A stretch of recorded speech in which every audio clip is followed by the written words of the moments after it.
Hello there, Drew Hanish of Whiskey Lore, and it is time for another Tasting Tuesday. And on this particular episode, we're going to be tasting two Speyside whiskeys that have certain things in common and other things that have set them apart. One of the big things that's going to set them apart is peat. So we'll get into the discussion on these, covering kind of a little bit of the history. I want to talk about how both of these distilleries started within a year of each other. One in 1897, which was TAMDHU, and then BENROMACH, which came online the next year in what was an explosive year for Scotch whiskey. There were upwards of 33 distilleries that came online in the country that year. Whiskey speculation was rampant in Scotland at the time, and the Pattison crash happened. There's an episode on Whiskey Lore if you want to hear about the Pattison crash and how that all developed, but it basically killed off a large portion of the Scotch whiskey industry at the beginning of the 20th century, and it also led to a lot of distilleries being bought up by the Distillers Company Limited or shut down. And these two distilleries both were mothballed for different periods, and BENROMACH actually was started by, if you've seen my episode on Campbelltown, by the man who now they say is haunting Glen Scotia, Duncan McCallan. He had actually opened up this distillery and did not have much luck with it because of the Pattison crash. So interesting history on both of these. BENROMACH actually just reopened not too long ago, and Gordon and MacPhail is the company behind them that brought them back. They've gone through several rebrandings. If you look at this bottle, I actually found this in Columbia, South Carolina about a year ago, and it was in a dusty canister sitting on the bottom shelf. And I looked at it and I went, holy cow, that may be an 8 to 10 year old. It's just not in age in a barrel. I'm saying it's sat around in a warehouse or something for 10 years, because that label has been gone for a long time. In fact, this is the label that followed it. This is the 15 year, but it was a similar label for the 10 year.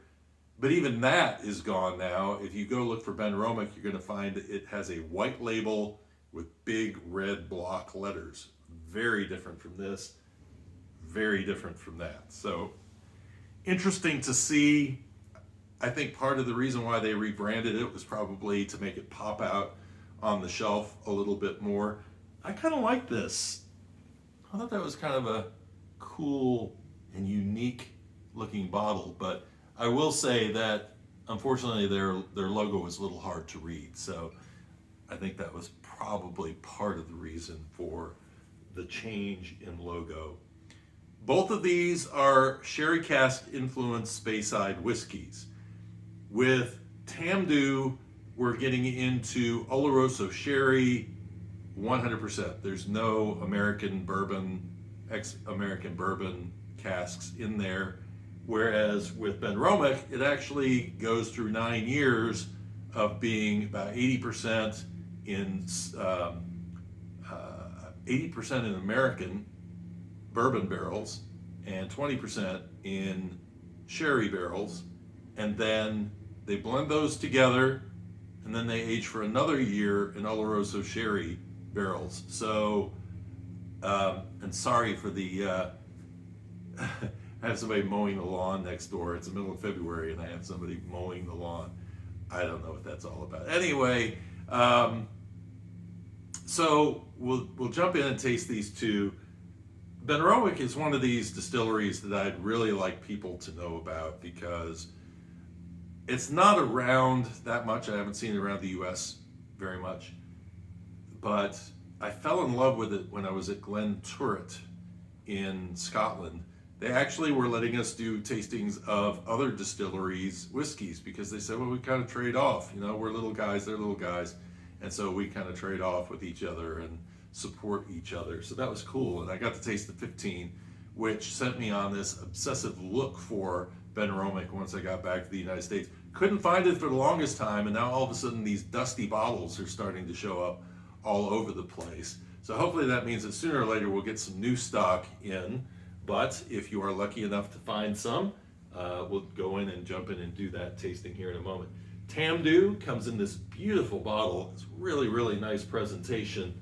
And I've had so many people telling me about this whiskey and telling me how great it was that I bought it and had no idea what it was going to be like. And my first impression was that I didn't really get it. I was disappointed. And I think that's the problem with getting people blowing up expectations over a whiskey. It set the bar way too high, and once I tasted it, I thought, what did I just spend my money on? Over time, I have grown to appreciate it, and I think I know what everybody likes about this whiskey. So we're going to jump in right now. I'm going to do a little nosing and tasting for you. And so right off the bat, I get a little baking spice. I get the raisins in there. There is sort of that pear apple that you get out of the distillate. Maybe a little orange in there. It definitely has a citrus kind of a edge to it.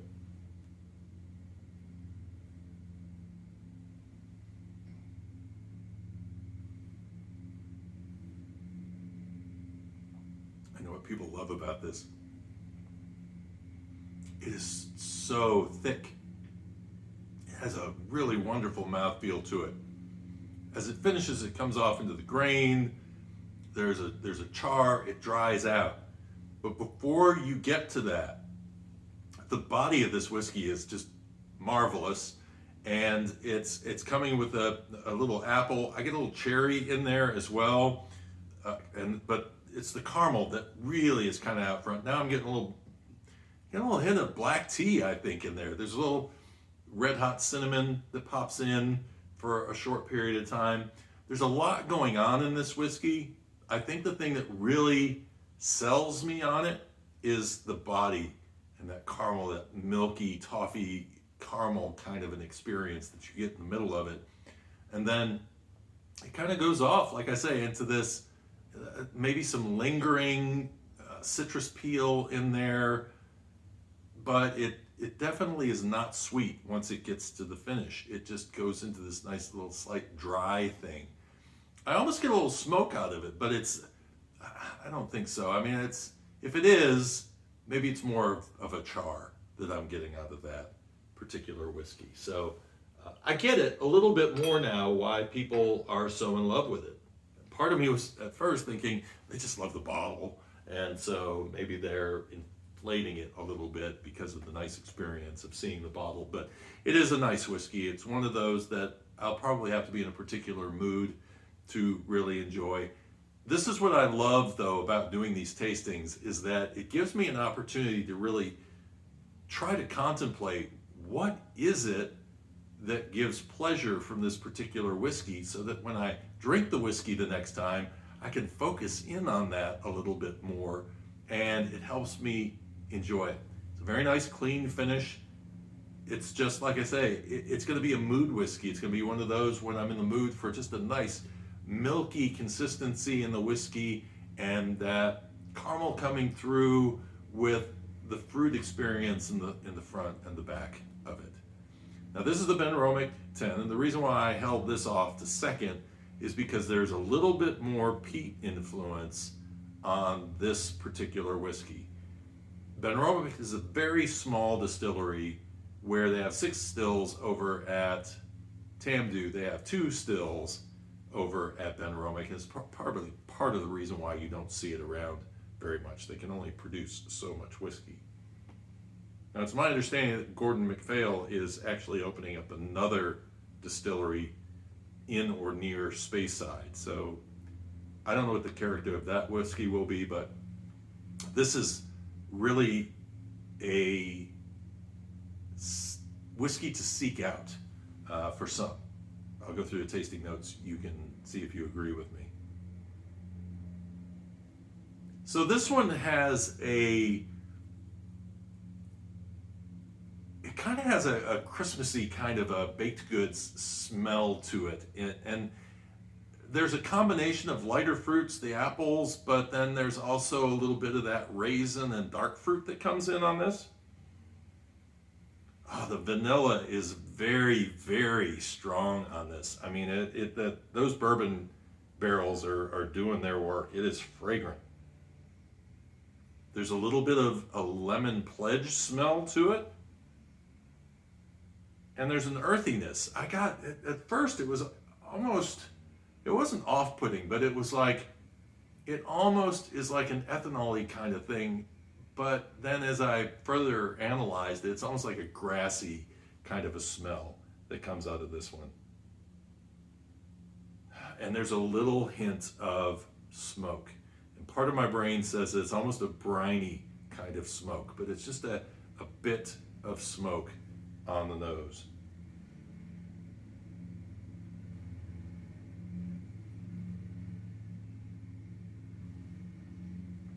Oh, the difference is right there. I mean, it is flavor rich, but it's not as thick as this. It's still really nice, but it's more the flavors that are kind of pulling you forward in this. The sherry has some effect in here. I'm getting more lemon. I get some of the raisins in there. The grain is what really stands out front for me, though. It really does have that kind of a cereal, kind of a grain quality to it. But it's very pleasant. The other flavors that are coming through are just sort of enhancing that experience. This is another one that kind of goes to a black tea a little bit on the finish, and there is some of that smoke. It's just a very light smoke, though. Nothing overly aggressive. It's just a nice little hint in the background. I'm also getting a little plum in there on the finish that kind of lingers, and so that's probably coming from the Oloroso sherry barrels. If I'm going to sit down, I'm going to drink one just because I prefer it. It's probably going to be the BENROMACH. But like I said, I am learning to adjust to what is great about the TAMDHU. And like I say, if you love a nice body in a whiskey and you don't mind that dry finish after you've started with all this nice, bright fruit at the beginning, then I think TAMDHU is definitely a way to go. I guess we could say it's complex. It's got a lot going on, but I think both of these are quite complex. So hope you guys enjoyed this, and leave your comments below if you like, and let me know what you think of either of these two whiskeys, or if you haven't tried either of these two whiskeys. Any comments about the video are fine, and feel free to suggest some whiskeys maybe I should seek out, that as you hear different things that I like, you may say, man, he really needs to try this or try that, because I'm always open to suggestions. And until next time, cheers, Slàinte mhath.